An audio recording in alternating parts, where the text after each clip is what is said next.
सत्याची मी सर्वदा भुकेली तुझ्याच दर्शनाची जाऊ कशी रिकामी जीवित काय तुझी अन्नाची नाही भूक नाही तृषा जलाची हे जीर्ण वस्त्र झाले परी नाही आस त्याची मी सर्वदा भुकेली तुझ्याच दर्शनाची जाऊ कशी रिकामी जीवित काय तुझी आले तुझ्याच दारी मी घेऊनीच झोळी मज भीक घाली देवा सर्वाहुनी निराळी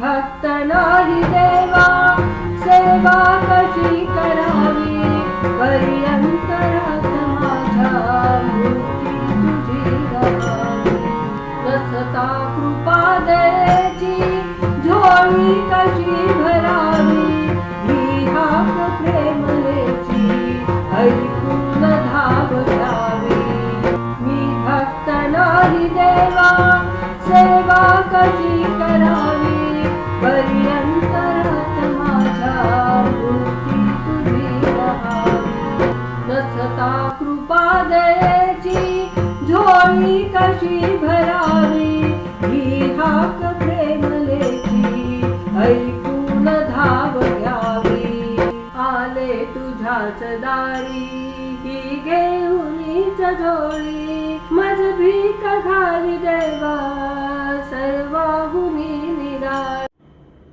नमस्कार. नमस्कार, मी अनुराधा अनिरुद्ध अष्टीकर आपणा सर्वांचं आतुरालयाच्या यशस्विता या कार्यक्रमामध्ये परत एकदा मनपूर्वक स्वागत करते. काय मंडळी, कसे आहात? मजेत ना? वा वा वा.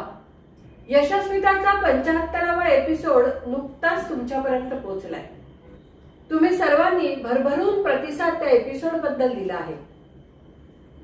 वा वा, खरंच कौतुक आहे तुम्हा सगळ्यांचं. 75व्या एपिसोड पर्यंत तुम्ही सगळ्यांनी मनापासून यशस्विता बघितलं.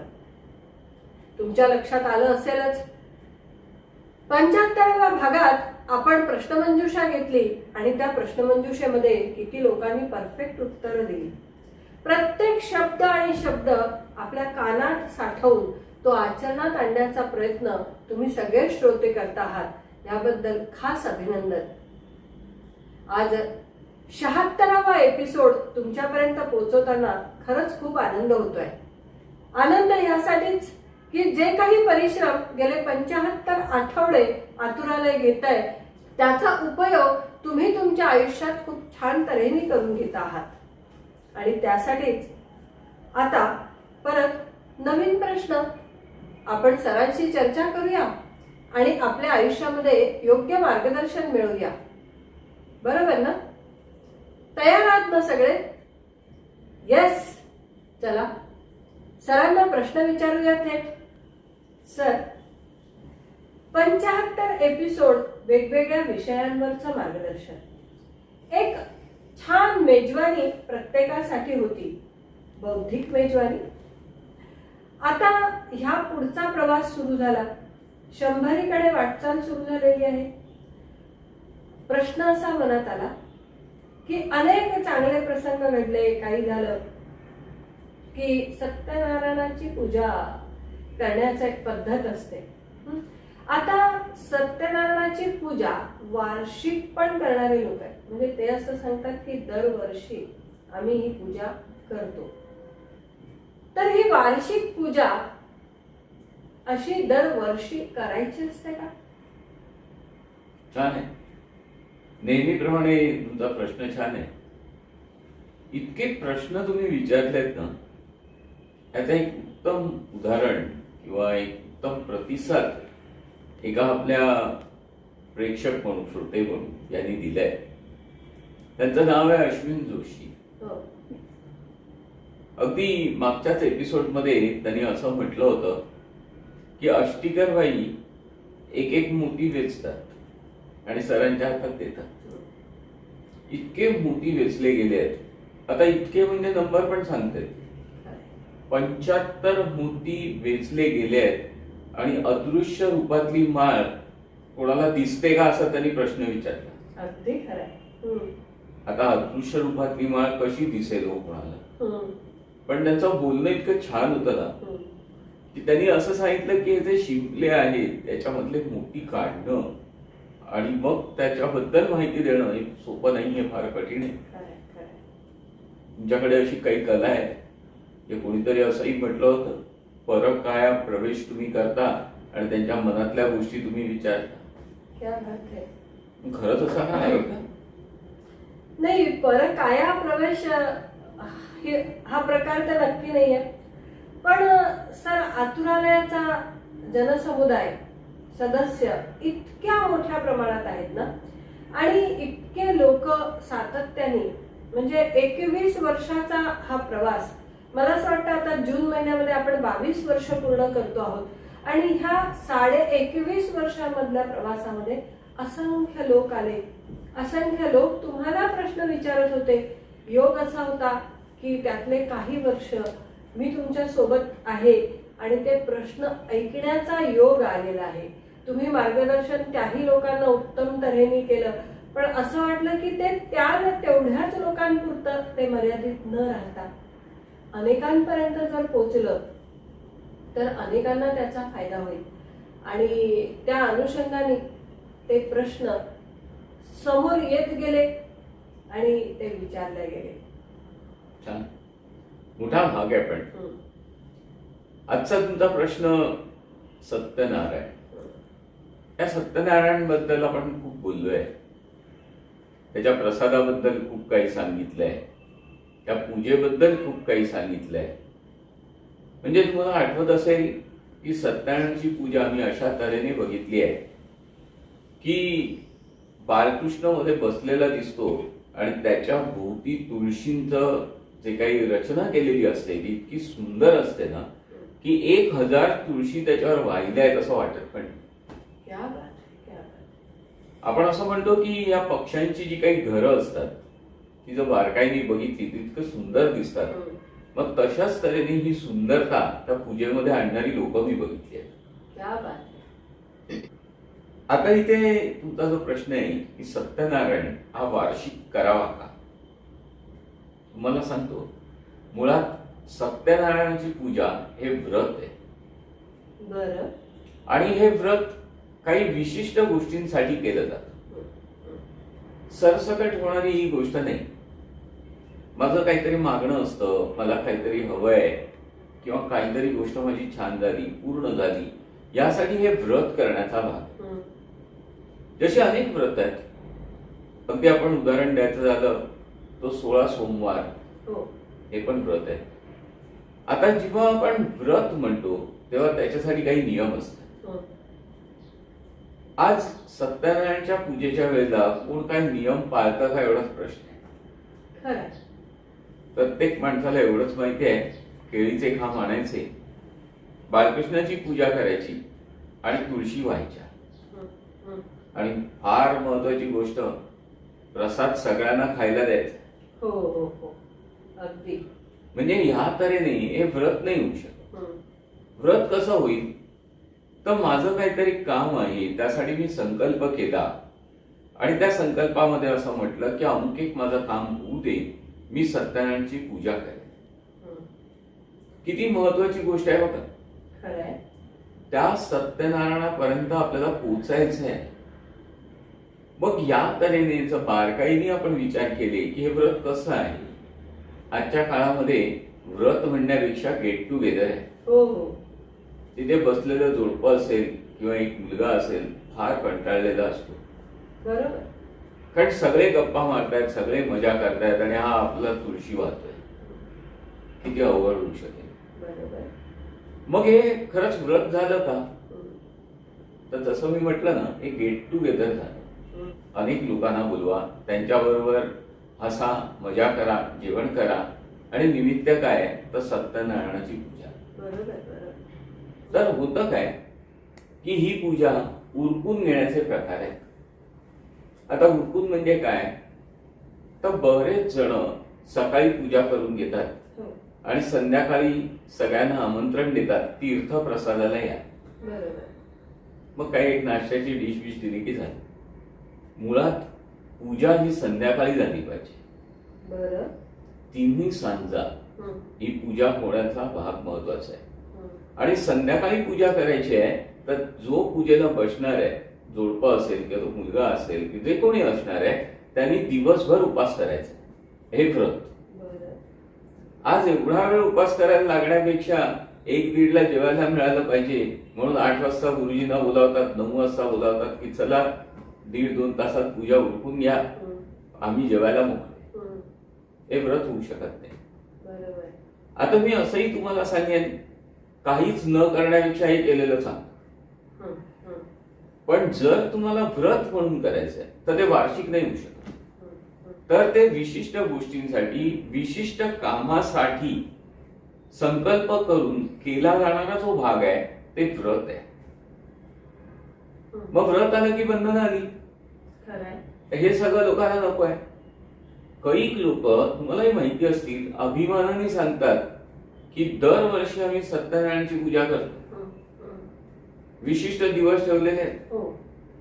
गणपती 5व्या दिवशी जाणार असेल त्यांच्याकडे 4थ्या दिवशी सत्यनारायणची पूजा. बरोबर. गणपतीचा काळ हा फार महत्वाचा.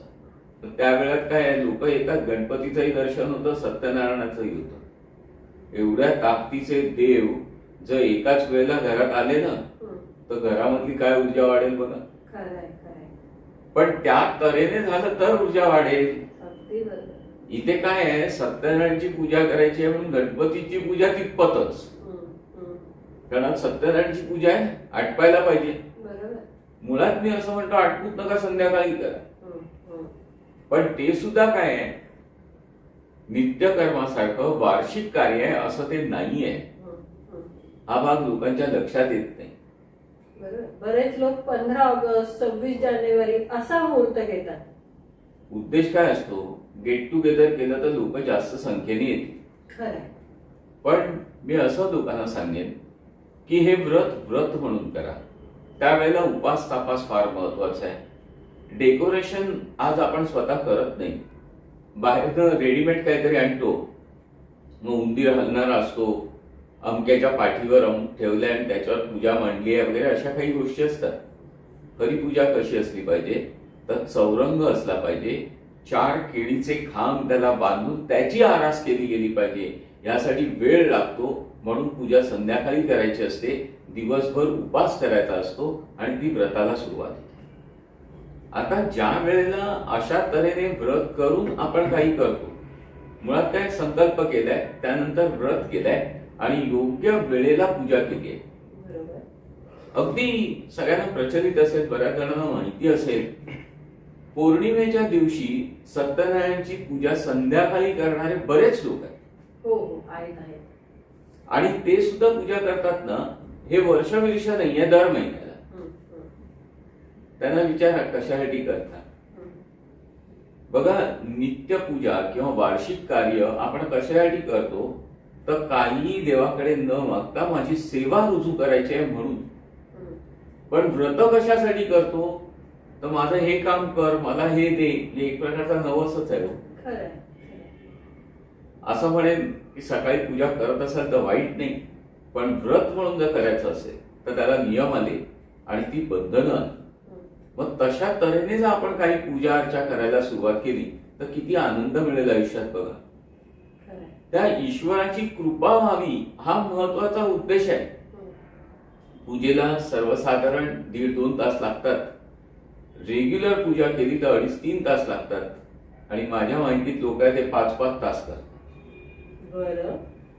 कारण तेवढी श्रद्धा, तेवढा विश्वास, तेवढ्या तऱ्हेने तुळशी वाहणं, दुसऱ्या दिवशी हात दुखतो असं पण होतं. हं, हं.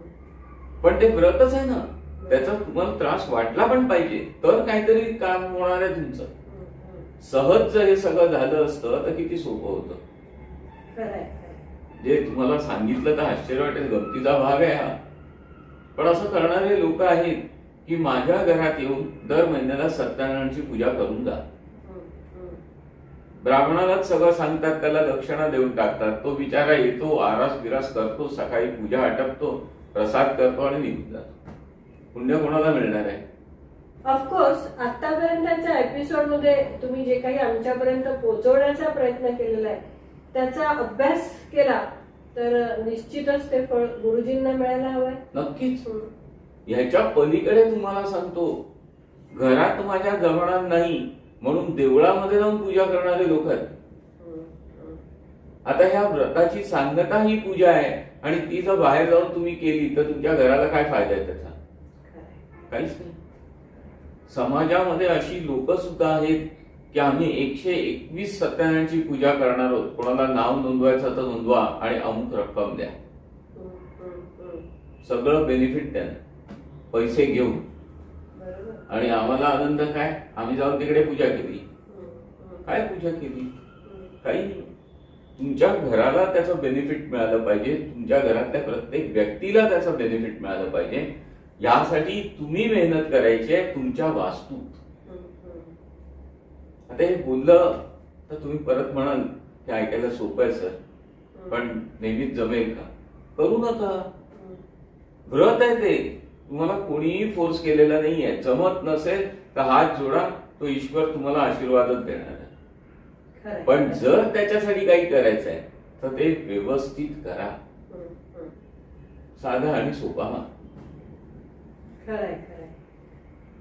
खूप छान तऱ्हेने तुम्ही आज हे सांगितलं की ते व्रत आहे, ती वार्षिक पूजा नाही आणि त्या पूजेचा बेनिफिट खऱ्या अर्थाने मिळण्यासाठी आम्ही नेमकं काय करायला पाहिजे.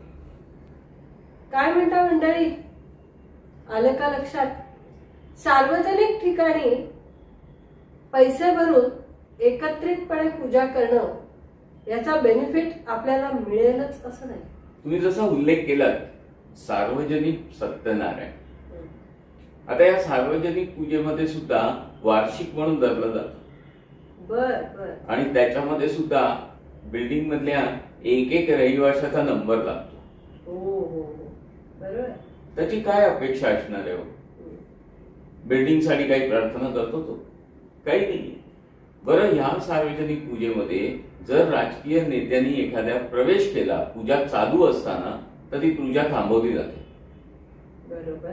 या माणसाला नमस्कार, चमत्कार, त्याचा आदर, तिथ्य, पाहुणचार हे सगळं केलं जातं. तो ब्राह्मण बिचारा तिथे कृष्णाजवळ बसलेला आहे आणि हे जोडपं उठून निघून गेलेलं असतं. अर्ध्या तासाने ते जोडपं येतं आणि म्हणतं करा सुरुवात. ही पूजा होऊ शकते का? पूजा म्हणजे मी त्या शक्ती बरोबर आहे आणि मध्ये काही आलं तरी मी हलणार नाहीये. ती शक्ती आणि मी एवढेच तिथे राहणार आहोत आणि आता मीडिएटर म्हणजे तो ब्राह्मण आहे. पण हे सगळं बाजूला सारून आपण त्या माणसाला त्यावेळेला महत्व देतो. मग बिल्डिंग मधले एवढे लोक आहेत त्याने अटेंड केला असं म्हणतात. पण होतं काय की हे लोक बोलू शकतात आणि मी इथे पूजेत अडकलोय हे होण्यापेक्षा मी पूजेतनं उठून त्याला अटेंड करतो. माझं महत्व कमी नाही झालं पाहिजे. बघा, कोणाशी?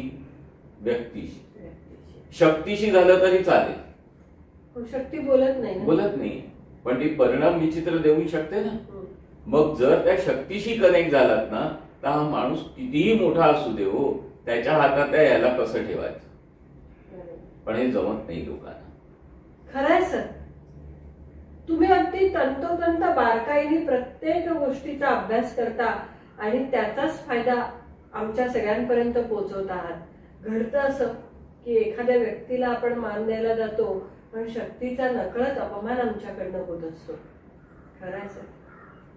जे तुम्हाला ह्याच्यामध्ये अशी उदाहरणं देईल की गुरुच्या समोर असताना सुद्धा शिष्य दुसऱ्या व्यक्तीला मान देऊन जातो कधी कधी. नक्कीच. इथे गुरुचा नकळत अपमान होऊन जातो. नक्कीच. पण हे त्यावेळेला आपल्या लक्षात येत नाही. आता गुरु हे तत्व असं आहे की ते फार रागावत नाही, फार काही मानत नाही या गोष्टी. ते आशीर्वाद देतात किंवा तू सुखी राहा म्हणून हे सगळं चाललंय. खरंय. प्रत्येकाला असं वाटत राहतं खरं की आम्ही खूप भाविक आहोत, आम्ही खूप मनापासून ईश्वराचं करतो आहोत. बघा, तुम्ही भाविक आहात यात संशय नाही. तुम्ही मनापासून देवाची भक्ती करता यातही संशय नाही, पण कुठेतरी काहीतरी गडबड होती आहे आणि आपण आपल्याला इच्छित असलेल्या फळापर्यंत पोचत नाही आहोत. का पोचत नाही आहोत तेच आज सरांनी उलगडून सांगितलेलं आहे की कुठेतरी आणि कधीतरी आम्ही ब्राह्मणाला फक्त आणि फक्त दक्षिणा देऊन सर्वस्व त्याच्यावर सोडून देतो आणि आम्ही म्हणतो की त्याचं पुण्य आम्हाला मिळू दे. अशा अनेक गोष्टी होत आहेत आपल्याकडनं, नकळत होत आहेत, पण त्या आता जाणीवपूर्वक त्या तऱ्हेने करायच्या आहेत. पूजाच जर करायची आहे, व्रतच जर करायचं आहे तर ते कशा पद्धतीने करा म्हणजे आपल्याला अपेक्षित असलेलं फळ मिळेल आणि मग ईश्वराने आम्हाला काही दिलं नाही ही तक्रार आपल्या आयुष्यातली निघून जाईल. बरोबर ना? अरे आपण ह्या फळ मिळण्यासाठीच तर करतोय.